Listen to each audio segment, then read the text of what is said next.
नमस्कार दोस्तों, to the point channel में आपका स्वागत है। सिविल सर्विसेज की जो पुराने पेपरों की सीरीज़ है, इसमें आज हम आईएएस 2012 का जो पेपर है उसको डिस्कस करेंगे। इसमें हमने सबसे पहले सीरीज़ में पॉलिटी के क्वेश्चन लिए हुए हैं, तो देखते हैं 2012 के पेपर में पॉलिटी के आए हुए प्रश्नों को देखते हैं। भारत के संविधान में केंद्र और राज्यों के बीच किए गए शक्तियों का विभाजन इनमें से किसमें उल्लिखित योजना पर आधारित है? ए. मार्ले मिंटो सुधार 1909, बी. मॉन्टेग्यू चेम्सफोर्ड अधिनियम 1919, सी. भारत सरकार अधिनियम 1935 या फिर डी. भारतीय स्वतंत्रता अधिनियम 1947। इसका आंसर है सी, भारत सरकार अधिनियम 1935। चलिए इसके बारे में थोड़ी जानकारी ले लेते हैं। भारत सरकार अधिनियम जो 1935 था, उसकी सबसे बड़ी विशेषता थी ब्रिटिश प्रांतों तथा संघ में शामिल होने के लिए तैयार भारतीय रियासतों की एक अखिल भारतीय फेडरेशन की व्यवस्था करना। किसकी व्यवस्था करना? अखिल भारतीय फेडरेशन की।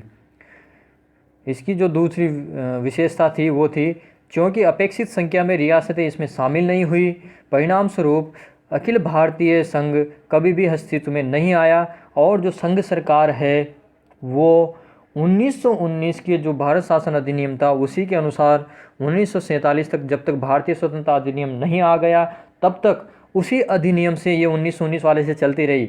ये वाला क्वेश्चन भी यूपीएससी में आया हुआ है कि किस अधिनियम से चलती रही केंद्र सरकार, तो 1935 नहीं करना है, 1919 करना है। अगला प्रश्न है, अगला पॉइंट है इसका, 1919 के अधिनियम के द्वारा प्रारंभ किए गए जो प्रांतों में देव शासन था उसको तो समाप्त कर दिया, और जिस देव शासन की आलोचना जो साइमन कमीशन आया था उसने की थी, उसी देव शासन को, उसकी आलोचना को दरकिनार करते हुए केंद्र में भी देव शासन प्रणाली को थोप दिया गया 1935 के अधिनियम के तहत। किंतु संघ के अस्तित्व में न होने के कारण यह व्यवस्था लागू नहीं हो सकी। भारत सरकार अधिनियम 1858 के द्वारा स्थापित भारत परिषद थी, उसको समाप्त कर दिया गया। 1935 के अधिनियम की जो एक दूसरी महत्वपूर्ण विशेषता थी वो थी जो सांप्रदायिक निर्वाचन पद्धति थी, उसका विस्तार किया गया। इसके द्वारा दलित जातियों, महिलाओं और मजदूर वर्गों के लिए अलग से निर्वाचन की व्यवस्था की गई। साथ ही इस अधिनियम के तहत बर्मा को भारत से अलग कर दिया गया और उड़ीसा बिहार से अलग करके तथा सिंध बम्बई से अलग करके नए प्रांतों का निर्माण किया गया। भारत सरकार अधिनियम 1935 के तहत केंद्र और संबंधित इकाइयों की शक्तियों के बंटवारे के लिए 3 सूचियां बनाई गई। कौन कौन सी? संघ सूची कितने विषय थे? 59 विषय। राज्य सूची कितने विषय? 54 विषय। समवर्ती सूची कितने विषय? 36 विषय। इनका प्रावधान किया गया। इस अधिनियम द्वारा परिसंघ न्यायालय और लोक सेवा आयोग की भी स्थापना की गई। चलिए अगला प्रश्न देखते हैं। भारतीय संविधान के निम्नलिखित में से कौन से प्रावधान शिक्षा पर प्रभाव डालते हैं?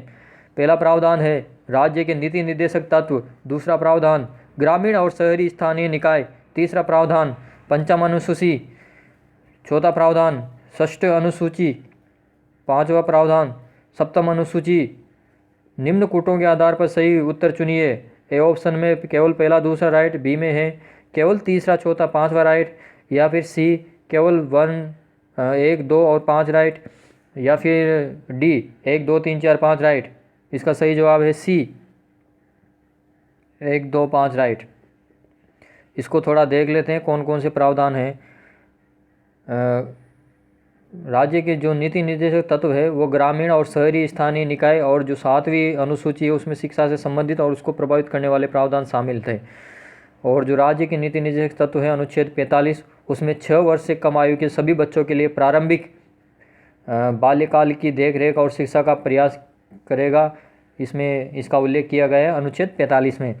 अब हम दूसरे अनुच्छेद जो ग्रामीण और शहरी स्थानीय निकाय है उससे संबंधित अनुच्छेद की बात करेंगे। इसका है 243(6). इसके अंतर्गत ग्रामीण स्थानीय निकाय जो 11वीं अनुसूची विषय है, 11वीं अनुसूची में उसकी संख्या 17 18 है और 19 है, उसकी में बात की गई है। और जो अनुच्छेद 243(ब) है 12वीं अनुसूची विषय संख्या 13वीं है जिसकी, उसके द्वारा शहरी स्थानीय निकाय के शिक्षा का प्रावधान किया गया है। पंचम अनुसूची की अगर हम बात करें तो ये अनुसूचित क्षेत्रों और अनुसूचित जनजातियों के प्रशासन और नियंत्रण के बारे में प्रावधान किया गया है। 6वीं अनुसूची की बात करें तो 6वीं अनुसूची में AMTM असम, ATM बात करेंगे असम, त्रिपुरा, मेघालय और मिजोरम। इसको ऐसे याद रखें ATMM, ATM हो गया, उसमें एक और M जोड़ना है, A for Assam. T for Tripura, M for Meghalaya और दूसरा एम जो है उसका मिजोरम। राज्यों के जनजातीय क्षेत्रों के प्रशासन के बारे में भी इसमें उत्पन्न किए गए हैं। 7वीं अनुसूची में केंद्र सूची, राज्य सूची, समवर्ती सूची को शामिल किया गया है। शिक्षा का विषय किस में शामिल है? समवर्ती सूची में शामिल है। चलिए अगला प्रश्न देखते हैं। भारतीय संविधान में प्रतिस्थापित राज्य के नीति निर्देशक तत्वों के अंतर्गत निम्नलिखित प्रावधानों पर विचार करना है। पहला प्रावधान क्या है? भारतीय नागरिकों के लिए समान नागरिक संहिता सुरक्षित करना। दूसरा जो पॉइंट है या दूसरा प्रावधान है वो है ग्राम पंचायतों को संगठित करना। तीसरा प्रावधान है ग्रामीण क्षेत्रों में कुटीर उद्योगों को प्रोत्साहित करना। चौथा पॉइंट है सभी कर्मकारों के लिए यथोचित अवकाश तथा सांस्कृतिक अवसर सुरक्षित करना। उपरोक्त में से कौन से गांधीवादी सिद्धांत हैं जो राज्य की नीति के निर्देशक तत्वों को प्रतिबिंबित करते हैं? इसका आंसर है बी, केवल 2 और 3। चलिए यहाँ पे गांधी जी की जो एथिक्स थी उस पे थोड़ा विचार करते हैं जिससे इन प्रश्नों को हल करने में आपको मदद मिलेगी। उपयुक्त कथन केवल 2 और 3 सही है। क्यों? क्योंकि नीति के निर्देशक तत्व है वो गांधीवादी सिद्धांत से मेल खाते हैं। ये कौन कौन से? 2 और 3 वाले। गांधी जी की सामाजिक और जो आर्थिक समानता के पक्षधर थे, उन्होंने कभी भी समाज नागरिक संहिता की बात नहीं की थी। जो समान नागरिक संहिता है उसकी बात उन्होंने नहीं की थी। सिविल इसकी बात नहीं की थी। समान नागरिक संहिता से तात्पर्य क्या है हमारा? एक ऐसे कानून से है जो सभी नागरिकों के पारिवारिक मामलों में जाति और धर्म से परे रहकर समान कानून को लागू करता है। हिंदू मुस्लिम उसका उसमें कोई रोल नहीं रहता है। गांधी जी आत्मनिर्भर ग्रामीण अर्थव्यवस्था के पक्षधर थे। इसके लिए वे ग्रामों में कुटीर उद्योगों को प्रोत्साहित करने के हिमायती थे। गांधी जी आत्मनिर्भर ग्रामीण अर्थव्यवस्था के पक्षधर थे। इसके लिए वे ग्रामों में या गाँवों में कुटीर उद्योगों को प्रोत्साहित करने के हिमायती थे। इसी प्रकार ग्राम पंचायतों के संगठन की अवधारणा भी गांधीवादी सिद्धांतों से मेल खाती है। गांधी जी ने कहा था कि विभिन्न धर्मों में एकता के लिए अंतर्जातीय विवाहों को बढ़ावा देना चाहिए। इस प्रकार के कथनों से समान नागरिक संहिता के पक्ष में गांधी जी के झुकाव को देखा जा सकता है, किंतु उन्होंने कभी भी स्पष्टतः समान नागरिक संहिता की बात नहीं की थी। चलिए अगला प्रश्न देखते हैं। भारतीय संविधान द्वारा प्रदत्त नागरिकों के मूल कर्तव्यों के निम्नलिखित में से क्या है? पहला है मिश्रित संस्कृति की समृद्ध विरासत की रक्षा। दूसरा है सामाजिक अन्याय से कमज़ोर वर्गों की रक्षा। तीसरा है वैज्ञानिक मनोदशा और खोज की भावना का विकास। चौथा है व्यक्तिगत और सामूहिक कार्यकलापों के सभी क्षेत्रों में उत्कृष्टता के लिए प्रयत्न। इसका सही जवाब है सी, 1, 3 और 4। दूसरा गलत है, सामाजिक अन्याय से कमज़ोर वर्गों की रक्षा, ये वाला गलत है। तो ये एलिमिनेट भी करेंगे हम। तो पहले में भी दूसरा आ रहा है, दूसरे में दूसरा आ रहा है और डी में भी दूसरा आ रहा है। तो हमारा सही जवाब हो गया 1, 3 और 4। चलिए मूल कर्तव्य जो हैं वो आपको पढ़ लेने हैं, सारे रट लेने हैं। पहला दूसरा, कभी कभी यूपीएससी में ही ऐसे भी आया हुआ है कि भारतीय भ्रातृत्व जो है उसकी भावनाओं को बढ़ावा देना कौन से नंबर वाले जो मूल कर्तव्य है उसमें निहित है। तो ये मूल कर्तव्य और नीति निर्देशक तत्व ये आपको याद कर लेने हैं। चलिए अगला प्रश्न देखते हैं। भारतीय संविधान के अनुसार भारत के राष्ट्रपति का यह कर्तव्य है कि वे निम्नलिखित में से किसको या किनको सदन के पटल पर रखवाएं। पहला है संघ वित्त आयोग की सिफारिशों को। दूसरा है लोक लेखा समिति के प्रतिवेदन को। तीसरा ऑप्शन है नियंत्रक महालेखा परीक्षक के प्रतिवेदन को। चौथा है राष्ट्रीय अनुसूचित जाति आयोग के प्रतिवेदन को। तो कोड के अनुसार सही कोड चुनना है।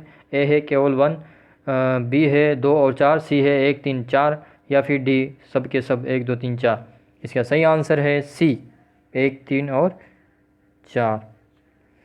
जो दूसरा है लोक लेखा समिति का प्रतिवेदन वो राष्ट्रपति नहीं रखवाता है। चलिए इसको थोड़ा डिस्कस कर लेते हैं। भारत के पहले तो ये आपको ये देखना है, इसमें कर्तव्य की बात की गई है ना। तो कर्तव्य क्या है राष्ट्रपति के, वो लक्ष्मीकांत से अच्छे से पढ़ने हैं। उसके अधिकार क्या हैं वो भी पढ़ने हैं, और उसकी शक्तियाँ क्या है, पावर क्या है वो भी पढ़ने हैं। तीनों के अलग अलग तरह से मिक्स नहीं करना है, अच्छे से कंसेप्ट क्लियर होने चाहिए। कर्तव्य में क्या डिफरेंस है, अधिकारों में क्या डिफरेंस है और शक्तियों में क्या डिफरेंस है। चलिए इसको डिस्कस करते हैं प्रश्न को। भारत में राष्ट्रपति के द्वारा संघ वित्त आयोग की सिफारिशों, नियंत्रक महालेखा परीक्षक के प्रतिवेदन तथा राष्ट्रीय अनुसूचित जाति जो आयोग है उसके प्रतिवेदन को संसद के पटल पर रखवाएगा। जबकि लोक लेखा समिति एक संसदीय समिति है जिसका कार्य क्या है, जो केग है उसकी वार्षिक रिपोर्ट की जांच करना होता है और यह रिपोर्ट लोकसभा अध्यक्ष को सौंपता है। इस प्रकार उपरोक्त प्रश्नों से सी सत्य हुआ। भारतीय संविधान के अनुच्छेद 281 के तहत राष्ट्रपति वित्त आयोग की सिफारिशों को संसद के प्रत्येक सदन के समक्ष रखवाता है।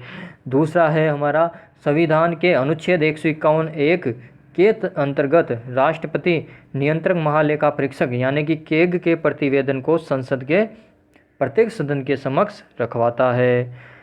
तीसरा है संविधान के अनुच्छेद 338(6) के तहत राष्ट्रपति राष्ट्रीय अनुसूचित जाति आयोग के प्रतिवेदन को भी संसद के प्रत्येक सदन के समक्ष रखवाएगा। चलिए अगला प्रश्न है हमारा, भारत के प्रधानमंत्री की नियुक्ति के समय जरूरी नहीं है, ए ऑप्शन है, जरूरी नहीं है कि वह संसद के दोनों सदनों में से एक का आवश्यक रूप से सदस्य हो, परंतु उसे 6 माह के अंदर आवश्यक रूप से दोनों में से एक सदन का सदस्य हो जाना चाहिए।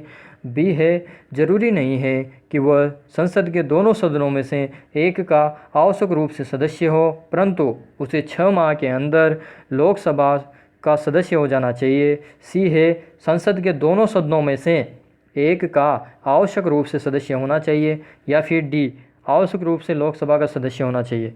इसका हम देखेंगे सी आंसर है इसका, 6 महीने के अंदर बन जाना चाहिए जब उसको प्रधानमंत्री नियुक्त किया जा रहा है। सबसे बड़ी बात है, राष्ट्रपति प्रधानमंत्री को नियुक्त करता है या क्या निर्वाचित होता है क्या प्रधानमंत्री? नहीं, प्रधानमंत्री क्या होता है और मंत्री क्या होते हैं, नियुक्त किए जाते हैं राष्ट्रपति के द्वारा।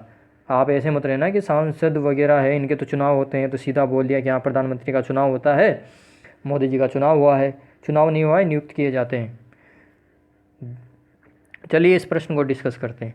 भारत में जो प्रधानमंत्री और अन्य मंत्री हैं उनकी नियुक्ति के समय उनका संसद के किसी भी सदन का सदस्य होना अनिवार्य नहीं है। लेकिन जो प्रधानमंत्री और मंत्री है उनके नियुक्त हो जाने के पश्चात 6 महीने के भीतर उनका संसद के किसी भी सदन का सदस्य बन जाना आवश्यक है।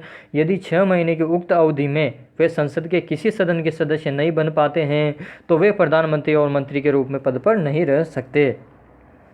चलिए अगला प्रश्न देखते हैं। लोक निधि के फलों उत्पादक और आशयित प्रयोग को सुरक्षित करने के साथ साथ भारत में नियंत्रक महालेखा परीक्षक यानी कि केग के कार्यालय का महत्व बताइए। पहला, केग संसद की ओर से राजकोष पर नियंत्रण रखता है जब भारत का राष्ट्रपति राष्ट्रीय आपात या वित्तीय आपात घोषित करता है।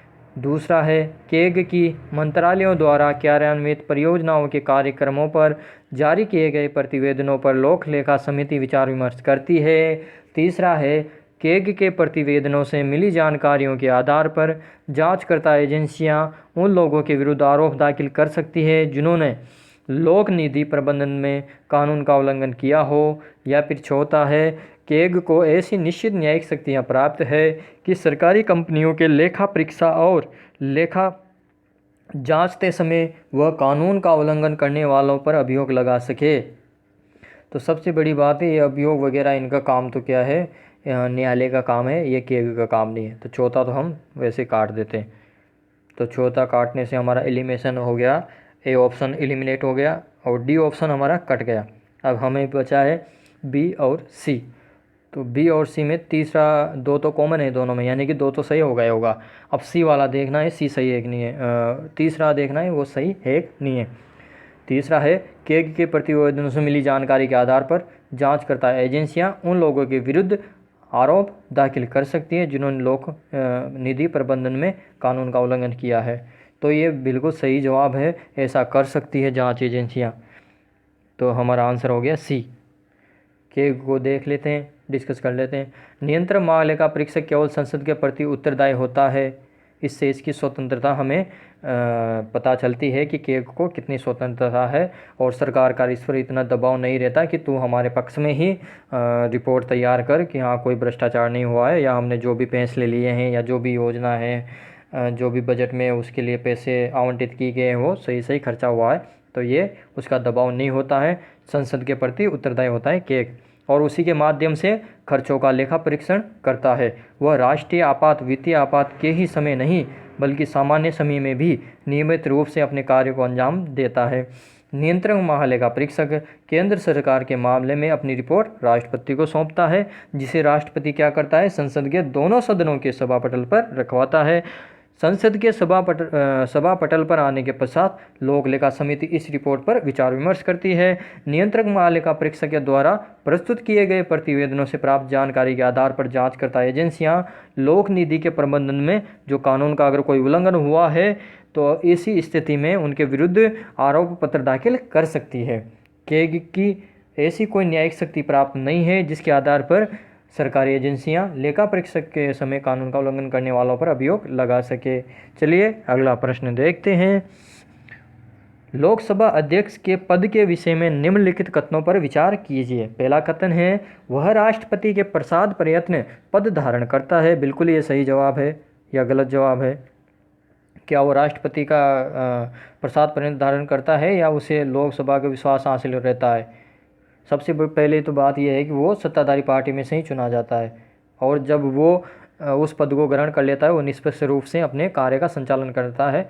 ऐसे नहीं है कि जिस पार्टी से वो आया है उसी के पक्ष में वो बोले, ऐसे ही उसके प्रावधान किए गए हैं।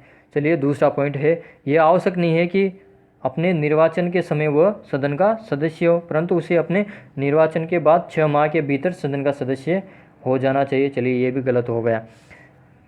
तीसरा है, यदि वह त्यागपत्र देना चाहे तो उसे अपना त्यागपत्र उपाध्यक्ष को संबोधित। बिल्कुल ये सही जवाब है, तो इसका सही हो गया। इसका सही जवाब है केवल 3।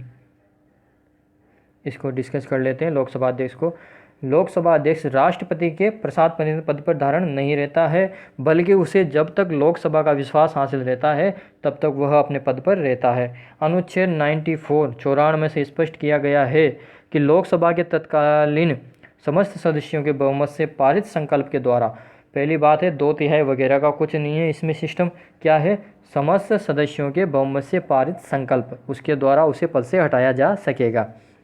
नेक्स्ट पॉइंट है, लोकसभा अध्यक्ष के लिए चयनित किए जाने वाले सदस्य के लिए यह जरूरी है कि वह लोकसभा के लिए निर्वाचित किया जा चुका हो, यानी कि वो MP सांसद बन चुका हो। अनुच्छेद 93 से स्पष्ट किया गया है कि लोकसभा अध्यक्ष यथाशीघ्र अपने 2 सदस्यों को अपना अध्यक्ष और उपाध्यक्ष चुनेगी लोकसभा, ये यथाशीघ्र बोला गया है। और जो अनुच्छेद 94 ख है उसमें स्पष्ट किया गया है कि लोकसभा अध्यक्ष अपना इस्तीफा किसको देगा, उपाध्यक्ष को सौंपता है। चलिए अगला प्रश्न देखते हैं इसी का।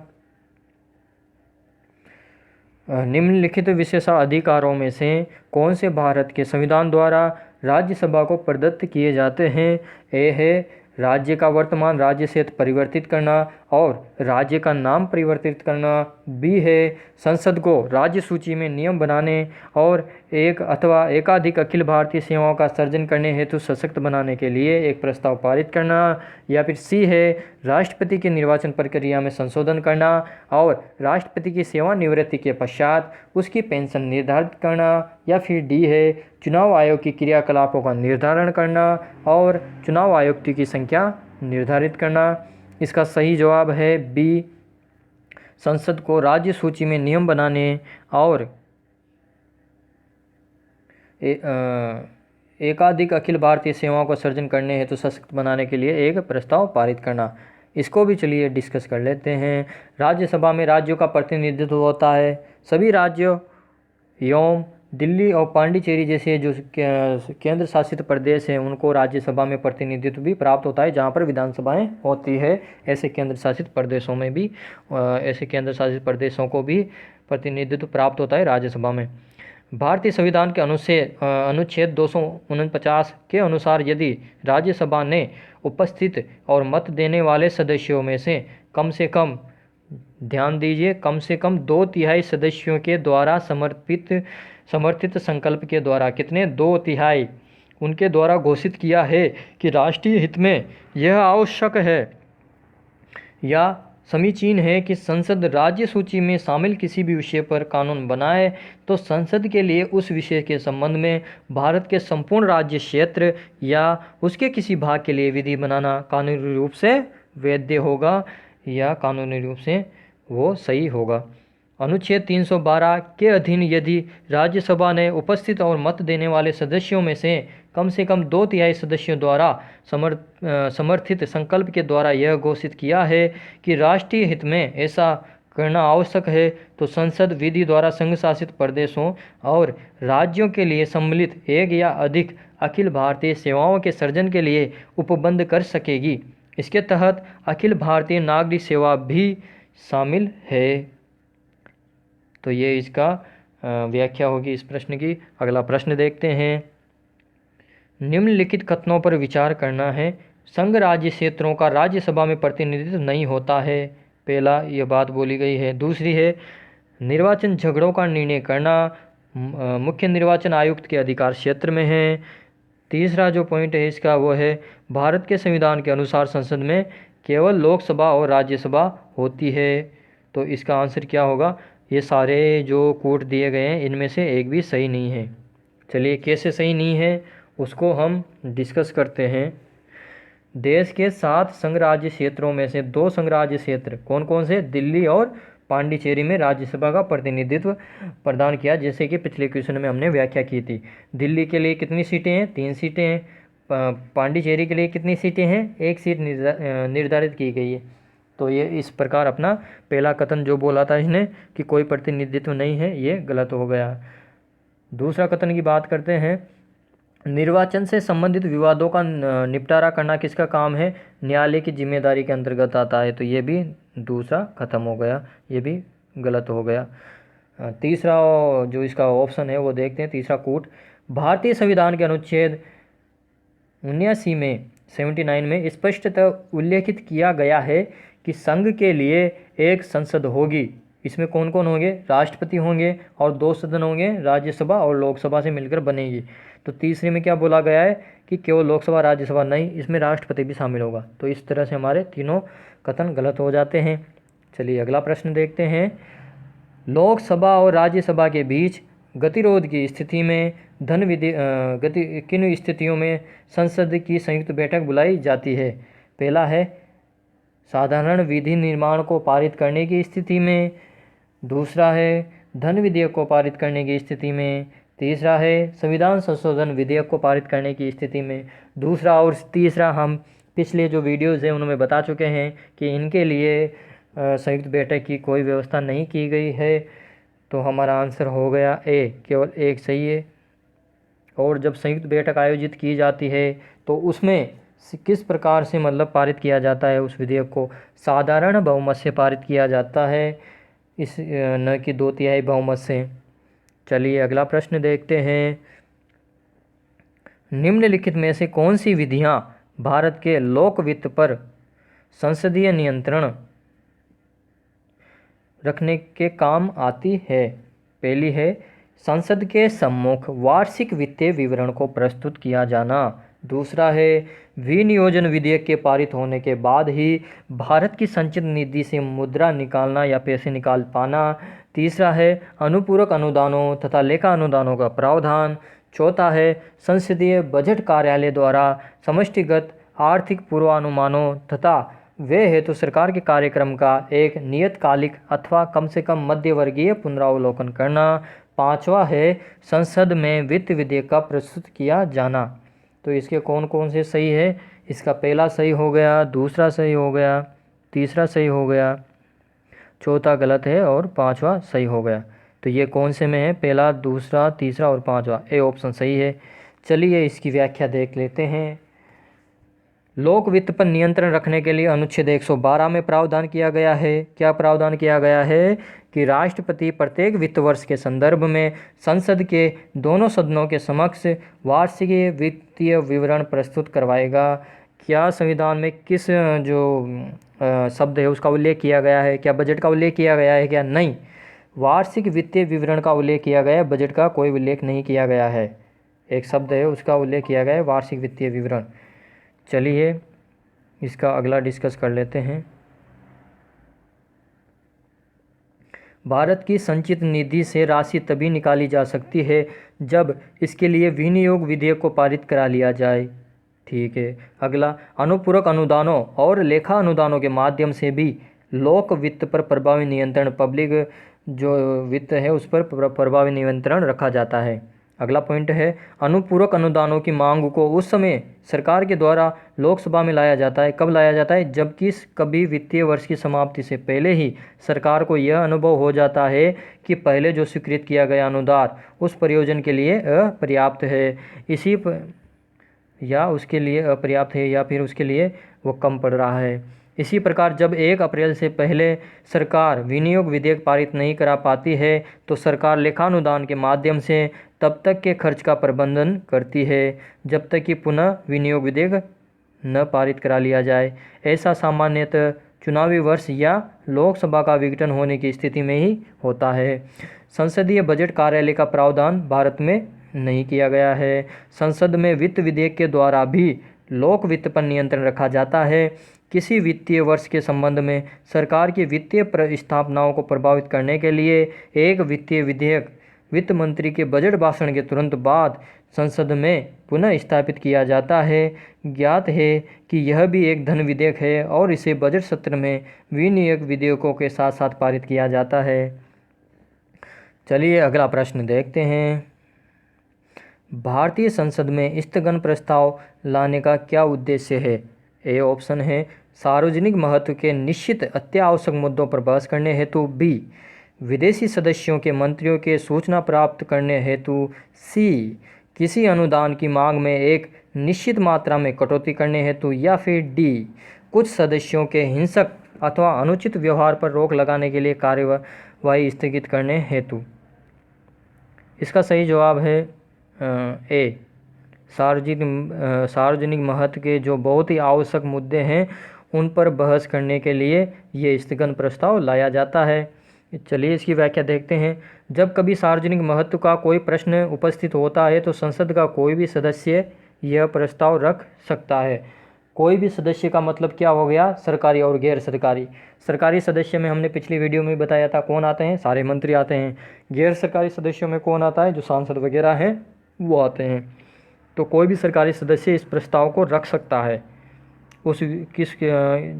कैसे रख सकता है कि उस जो विषय आया हुआ है लोक महत्व का बहुत ही जरूरी विषय है, उस विषय पर को रोक के चर्चा के लिए जो कार्यवाही चल रही है उसको स्थगित करके उस पर चर्चा की जाए। स्थगन प्रस्ताव को सदन के अध्यक्ष की अनुमति से ही सदन में प्रस्तावित किया जा सकते हैं, अन्यथा नहीं। सामान्यतः स्थगन प्रस्ताव को शाम के 4 बजे ही लाया जाता है।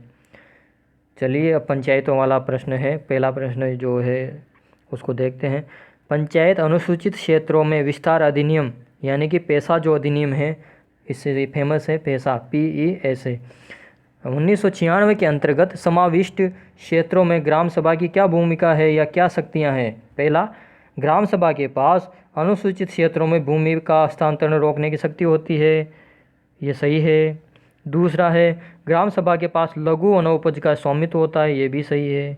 अनुसूचित क्षेत्रों में किसी भी खनिज के लिए, किसी भी नहीं, केवल लघु खनिज के लिए, केवल लघु खनिज के लिए है, किसी भी नहीं, किसी पे ध्यान देना है।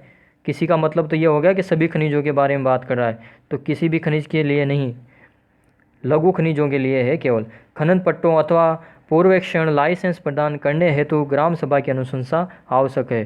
तो तीसरा काट दिया तो हमने पहला दूसरा राइट हो गया हमारा। केवल जो लघु खनिज हैं उनके लिए ही अनुशंसा आवश्यक है, बाकी सारे खनिजों के लिए नहीं। चलिए अगला प्रश्न देखते हैं। निम्नलिखित में से कौन से उच्चतम न्यायालय की आरंभिक अधिकारिता में आते हैं?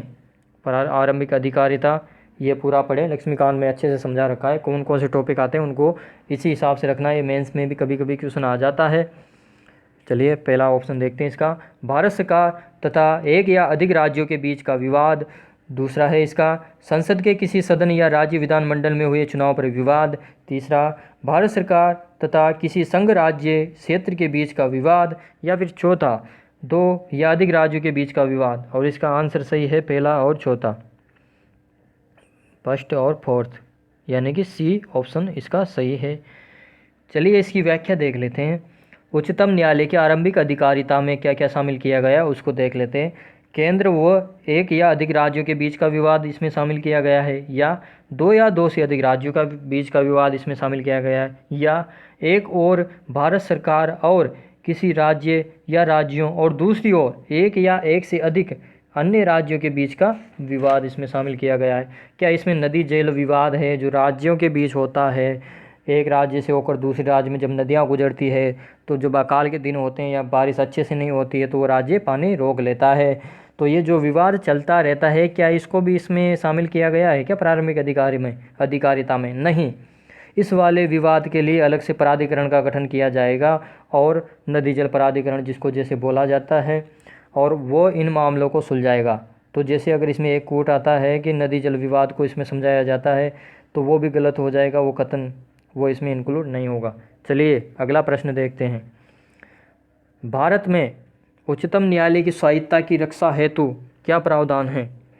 पहला प्रावधान की इसमें बात की गई है, उच्चतम न्यायालय के न्यायाधीशों की नियुक्ति करते समय भारत के राष्ट्रपति को भारत के मुख्य न्यायाधीश से विचार विमर्श करना पड़ता है। ये बिल्कुल सही है। दूसरा है, उच्चतम न्यायालय के न्यायाधीशों को केवल भारत के मुख्य न्यायाधीश द्वारा हटाया जा सकता है। नहीं, वो जो एक प्रक्रिया है महाभियोग वगैरह, वो पूरी प्रक्रिया संसद वगैरह है। तो इसका जो सेकंड ऑप्शन है वो तो हमारा गलत हो गया। पहला सही था, सेकंड गलत हो गया। तो इस तरह से अगर एलिमिनेट करते हैं तो हमारा डी तो चला गया। चलिए अगला देखते हैं। न्यायाधीशों का वेतन भारत की संचित निधि पर आरोपित होता है जिस पर विधानमंडल को अपना मत नहीं देना होता है। ये सही है। भारत की संचित निधि पर जितने भी भारत व्यय होते हैं उन पर विधानमंडलों पर मतदान नहीं होता है। अगला पॉइंट है इसका है, भारत के उच्चतम न्यायालय के अफसरों और कर्मचारियों की सभी नियुक्तियां सरकार द्वारा भारत के मुख्य न्यायाधीश से विचार विमर्श के पश्चात ही की जाती है। नहीं, चौथा गलत है। तो इसका हमारा आंसर सही हो गया, 1 और 3, ए ऑप्शन सही हो गया। इसको चलिए डिस्कस कर लेते हैं थोड़ा। भारत के संविधान के अनुच्छेद 124 के स्पष्ट किया गया है कि मुख्य न्यायाधीश को छोड़कर किसी अन्य न्यायाधीश की नियुक्ति राष्ट्रपति के द्वारा सदैव भारत के मुख्य न्यायाधीश से परामर्श करके ही की जाएगी। तो पहला इस प्रकार हमारा पहला जो कथन था वो सत्य हो गया। उच्चतम न्यायालय के किसी न्यायाधीश को उसके पद से साबित कदाचार, क्या क्या प्रावधान है, किस आधार पर हटाया जा सकता है न्यायाधीश को? कदाचार, असमर्थता के आधार पर संसद के प्रत्येक सदन द्वारा अपनी कुल सदस्य संख्या के बहुमत तथा उपस्थित और मत देने वाले सदस्यों के कम से कम 2/3 बहुमत के समर्थित समावेदन और राष्ट्रपति द्वारा उसी सत्र में हस्ताक्षर से ही हटाया जा सकता है। तो इसमें देखेंगे हम 2/3 बहुमत और उपस्थित बहुमत, सदस्यों का बहुमत और उपस्थित होने वालों का 2/3। अगला है इसमें, उच्चतम न्यायालय के न्यायाधीशों का वेतन भारत की संचित निधि पर भारित होता है।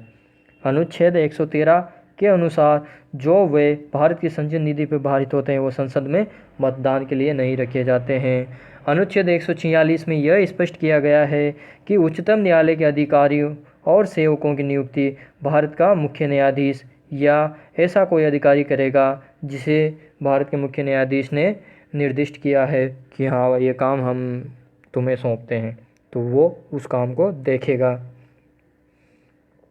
अब हम बात करते हैं परिसीमन आयोग पे प्रश्न आया हुआ है उसकी। परिसीमन आयोग, पहला इसका कथन है, परिसीमन आयोग के आदेशों को किसी न्यायालय में चुनौती नहीं दी जा सकती। बिल्कुल सही है। दूसरा है, परिसीमन आयोग के आदेश जब लोकसभा अथवा राज्यसभा के सम्मुख रखे जाते हैं तब उन आदेशों में कोई संशोधन नहीं किया जा सकता। बिल्कुल सही है, इसको ऑटोनॉमी है, संशोधन नहीं कर सकते आप। तो पहला राइट, दूसरा राइट, तो हमारा आंसर हो गया सी। चलिए परिसीमन के बारे में थोड़ी सी जानकारी ले लेते हैं। भारत अभी परिसीमन आयोग जैसे है तो जम्मू कश्मीर वगैरह था 317 हटाई थी, तो परिसीमन किया गया है वहाँ पे, तो इस संबंध में भी ये महत्वपूर्ण हो जाता है प्री और मेंस के लिए। तो चलिए इसके बारे में थोड़ी जानकारी ले लेते हैं।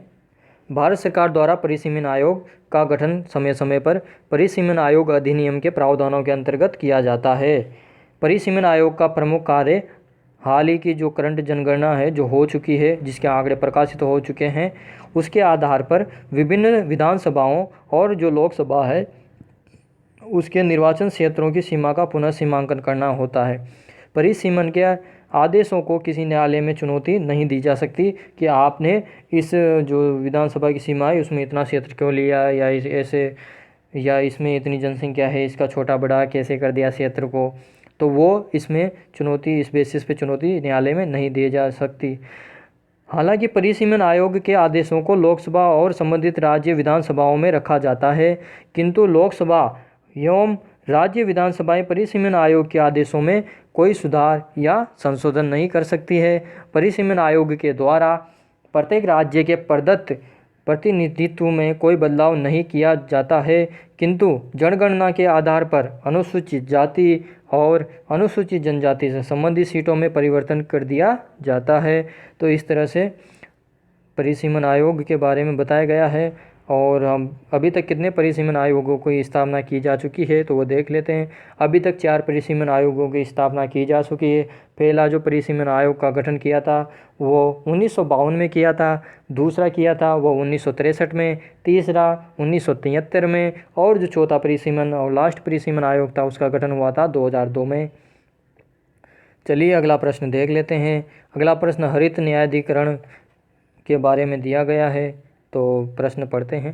राष्ट्रीय हरित न्यायाधिकरण अधिनियम 2010 भारतीय संविधान के निम्नलिखित में से कौन से प्रावधान के अनुरूप अधिनियमित हुआ था या हुए थे?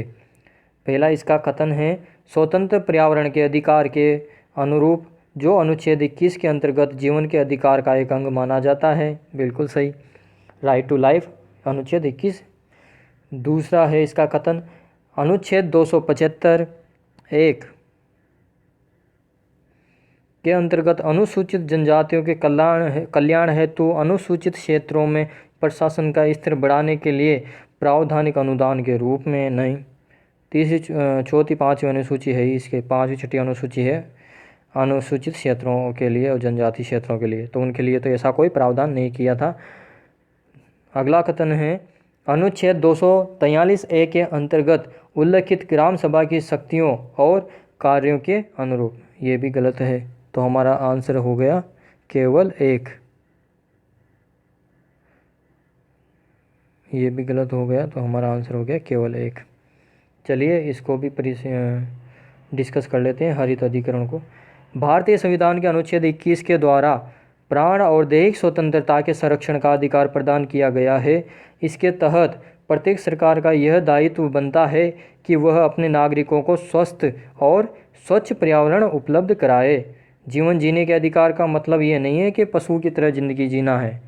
जीवन जीने का अधिकार का मतलब है कि आप या सरकार ऐसी व्यवस्था भी उनको उपलब्ध करवाएगी जिससे वो कि अपना जीवन स्तर सुधार सके या अपनी प्राण और दैहिकता का अच्छी तरह से विकास कर सके। इसका पहला पॉइंट है, उपयुक्त उद्देश्य की पूर्ति की दिशा में कदम उठाते हुए भारत सरकार ने संसद से राष्ट्रीय हरित न्यायाधिकरण अधिनियम 2010 पारित कराया। अक्टूबर 2010 में राष्ट्रीय हरित न्यायाधिकरण की स्थापना की गई। राष्ट्रीय हरित न्यायाधिकरण देश में पर्यावरण से संबंधित मामलों के लिए उत्तरदायी है।